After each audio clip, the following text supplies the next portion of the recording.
నాగరాజు గారు నేర్చుకోండి. చల్ తమ్ముడు సౌండ్ పెట్టి గిప్ అని గుద్దుతే బేస్ నేల బతకటాడు 10 రోజులు బతకుండా చేస్తుండు లంజ కొడుకు బస్సు పెట్టి బేసు లంజ కొడుకుతో మాట్లాడవద్దు. వాడేందో గాని పథకాలు అనుబంధాల వాడయ్యా అని బోకిల వాడయ్యా వాని దింపులు గాల గాని దిన్న పోతులాగా బలిసి బండి కూర్చున్నాడు కూర్చొని ఏసులో కూర్చొని చూస్తుంది లంజ కొడుకు మమ్మల్ని.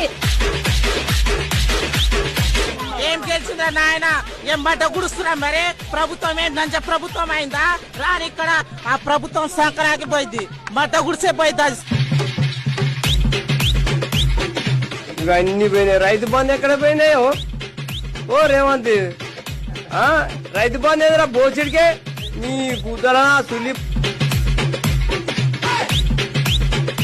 मेरा बुल्ले का कांग्रेस किलोमीटर అమ్మని తగ్గించుకోవాలి ఆ నమ్మ పూకుల దొరాల అవులా లంజ కొడగా సీఎం లేకపోతే బేకార్ లంజ కొడగాడు అమ్మ పూకుల సులి మా కష్టం ఏం చేసుకొని వస్తుంటే మొట్టల ఎమ్మెల్యే నా మొట్టల సీఎం.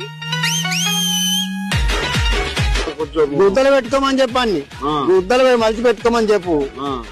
గుద్దలు మలిచి పెట్టుకోమని చెప్పు. ఏ లంజ కొడుకు ఇచ్చి ఎవరికి ఇచ్చిండాడు లంజ కొడుకు చెప్పు. రేవంత్ రెడ్డి గారు అంతే చేస్తాడు పురుగు